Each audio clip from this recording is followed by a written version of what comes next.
that thinks they cannot be hypnotized? By a round of applause. Anybody?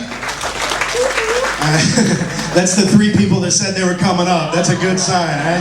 Hey, you know what? I used to think the same thing, probably like a lot of you folks. I had the wrong idea about hypnosis. Because, see, I thought when you were hypnotized, you were zapped, you were zonked, you were asleep, you were some kind of a zombie. And I think that's what we all think about it. But what I found is this: when you're hypnotized, you are none of those things. You're not zapped, you're not zonked, you're not asleep. You're certainly not a zombie. You're just incredibly relaxed, mentally and physically. You can hear everything that's going on around you.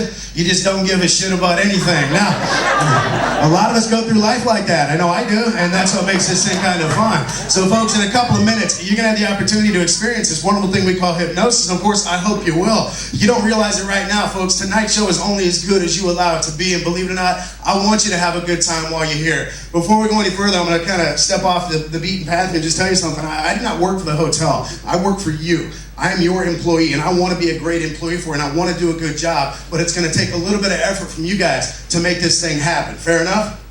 Yeah. Let's try this shit one more time. It's going to take a little bit of effort from you guys to make this thing happen. Fair enough? Yeah. All right, we'll get there. We got a lot of show to do. That's not a bad start. So what does it take to be hypnotized? Somebody's sitting there going, Michael, I'm not sure I can do this. Folks, easiest thing you will ever do. It takes 3 things and 3 things only to be hypnotized. Not one person. Okay. Number 1, most importantly, is this: you got to want it to happen. Hypnosis is something I do with you. It's not something I do to you. I can't make anybody do anything they don't want to do.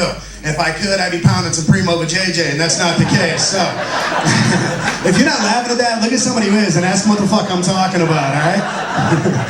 Pussy, sir.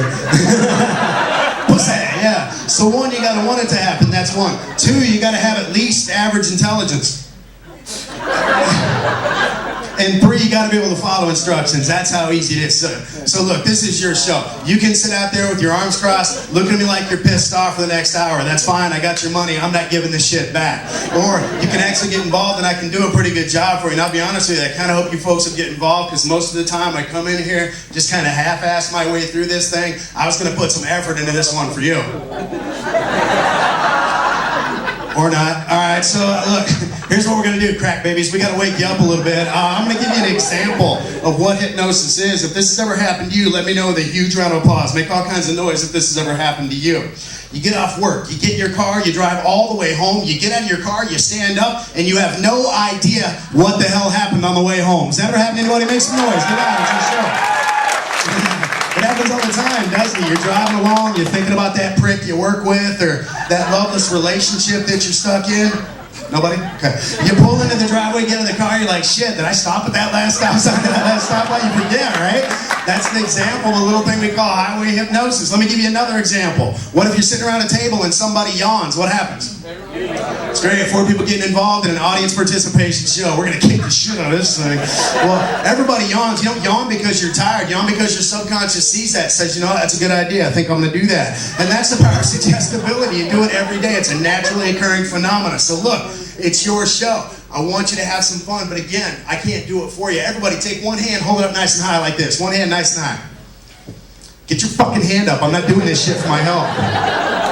Some of y'all look a little bit confused. Here's what it looks like from behind. Hold that shit up nice and high. Come on, help a brother out. Got a 92 Honda Civic I'm trying to pay off. Get that hand up. Yeah, my life sucks. All right, now usually this is the part of the show where I say be as quiet as possible. This group is pretty well set on mute, so I don't foresee any problems. Take this hand, make an L. Take your L, make a circle. Folks, if you would please, look at your circle. Look at your circle. I do not have your circle. There we go. Jesus Christ. I'm gonna hang up the side that fucking speaks English. All right, now, look at my circle. Folks, keeping your eyes on my circle. Very, very quickly, my friends, take your circle. Place it directly on your chin. Quickly, quickly, quickly. Now look around, because people don't know the hell their chin is. Look around, you look at the people don't know the hell their chin is. Nice. Nice. I can tell you folks are a little bit timid, but you're gonna be all right. You're gonna do okay. Be honest now, be honest, be honest. Make as much noise as possible if you got fooled right there. Get loud, make some noise. All right, I want you to know something. If you're one of those good people that's making noise right now, you are one of the highly intelligent ones in the group. You're one of the smart ones. Good job. Yeah. With some exceptions. If you're not making noise, I'm gonna be honest with you too, you really mucked that all up. But, as you can see, we got some empty seats here. We're gonna let your lame asses stick around too, because we need the bodies. Folks, that's an old trick. It's been around for hundreds of years. You do that with an inattentive group like this to prove a point, and the point is this. God, am I glad this front row is here. Holy shit, it's like I'm doing the show just for you guys. It's been around. A guy named Anton Mesmer actually came up with that hundreds of years ago, and it still illustrates the point. The point is this: if you took your circle and you placed it on your cheek when I said chin, if you did some shit like this, I saw that over there. I saw that. If you took your circle, placed it on your cheek when I said chin, what happened is we gave you a visual suggestion. We fired it past the critical factor in the conscious mind. It went through to the subconscious, and if you did this for just a split second, you were hypnotized. All right, that's how easy it is. That's my show. You've all been screwed. Thanks for coming out. Have a great time in Vegas. Yeah. I got a life and shit to do. I gotta get out of here. Kidding ya, I did it all this morning. Yeah, it's a callback, fuckers. Pay attention. We're moving quick here, right?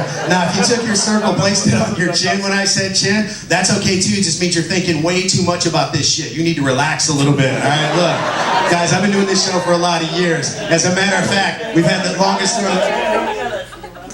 Oh, no, don't let me stop you. We've been doing this show for a lot of years. As a matter of fact, I've had the longest running hypnosis show in the history of Las Vegas. Thank you. And in all the... that was pandering to the crowd right there. Don't be too happy for me. You can look around and tell my career is pretty much in a downward spiral. I did it to myself. I'm so fucked up about it. Anyway, my point is this. In all the years of doing this show, I've learned something I'm going to share with you. It doesn't matter what day of the week it is, or how big a group it is, or what the makeup of the crowd is. It's simple, folks. I cannot make you have a good time here tonight. It doesn't work like that, okay? I wish it did. It would make my job a hell of a lot easier, but it doesn't work like that. You have to make a conscious decision to get involved, because the more involved you get, the better job I'm going to be able to do for you. And I will make you a promise right now before we go any further. If you will lower your standards far enough, I will meet or exceed every one of your expectations here tonight. All right, you got my word on that. You guys are going to be all right, man. Holy shit, a hell of a lot better than those mouth breathers I had last night. In a couple minutes, I'm going to call some volunteers. When I call those volunteers, we got to get the chairs full. The quicker you get the chairs full, the more show I can give you. Equal number of men and women, one person per group, so that everybody has a chance to do it. Now, there's some people out here tonight. You saw me at the Stardust, you saw me at Mandalay Bay, you saw our ad, you saw our billboard, said, you know what? I want to go see a dirty comedy hypnosis show, because that's the kind of shit I'm into. That's people who said tonight, right? Phoenix, where you at? Phoenix, where you at? Yeah, and I can tell by the look of horror on about 85% of your faces, a lot of you folks just went to the ticket guy today and said, hey, what's the cheapest fucking thing I can see at 9 o'clock, right? It's cool. I know where I stand. It was either me or the retarded monkeys, and they give them every other Saturday night off, yeah? Plus, they bite people and throw shit. I don't do that anymore. If it's cool with you guys, I'll wait till the rest of the group gets the joke before we move on to a new one. Is that all right? We got a lot of time to fill here. My point is this, folks. If you didn't know what kind of show you're coming to see, and I can't imagine that anybody in this good-looking group of people is that foolish or naive, let me assure you right now, you are at an adult show. It is. You're going to notice I use the word fuck just like punctuation, all right? Get used to that. It's like an art form for me. I'm good at it. But in doing an adult show, I'll make you a couple of promises. If you'll get up here and you'll be a part of our show, my job is not to humiliate you and it's not to embarrass you. Now, granted, if you get up here, I'm going to teach the shit out of you. You're going to teach me back, and that's what makes it fun. The only one who gets embarrassed up here tonight is me. That's why I make minimum wage. You got nothing to worry... Yeah, it was a joke, too. Let's go with that. You got nothing to worry about, because I learned a long time ago that most everybody here tonight is with at least one other person that you're going to see again in the near to distant future. I understand that. Nobody's going to have to move out of your hometown or change your name or anything like that after tonight's show's over. You got my word on that. Ladies, I know what you're thinking. You're thinking, Michael, I want to get up there and I want to be a part of the show. Ladies, I know what's stopping you. I promise you, you will always remain fully clothed as far as you know. Don't let that be a consideration up here tonight, all right? Actually, ladies, you'll always remain fully clothed. The reason for that is we don't have a cabaret license here. It is a very, very large fine if I get you up here and try to get you to take your clothes off during tonight's show. Probably wondering how I know that. I am no longer at Mandalay Bay. So ladies, trust me, you will always remain fully clothed. And guys, I know what you're thinking. You're thinking, Michael, I want to get up there. I want to be a part of the show. I don't want to open my eyes and find another man's penis anywhere in or around my mouth there. Look, we don't do any of that homo shit here, all right? If you're into that, that's cool. That is your choice. I respect you for that. Seriously, I think it's fucking creepy. How do they do that? It's nasty, right? And it's wrong. because it says so in the Bible that I stole out of my hotel room. It says, he who has sinned unto... Oh, fuck it, I never read it because it's too long, but I'm sure it's in there somewhere. Probably close to the front, because that seems like it would be important.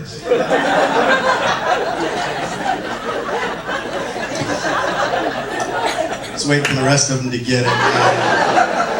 By the way, if you get offended by any part of that joke, you did not get any part of that joke.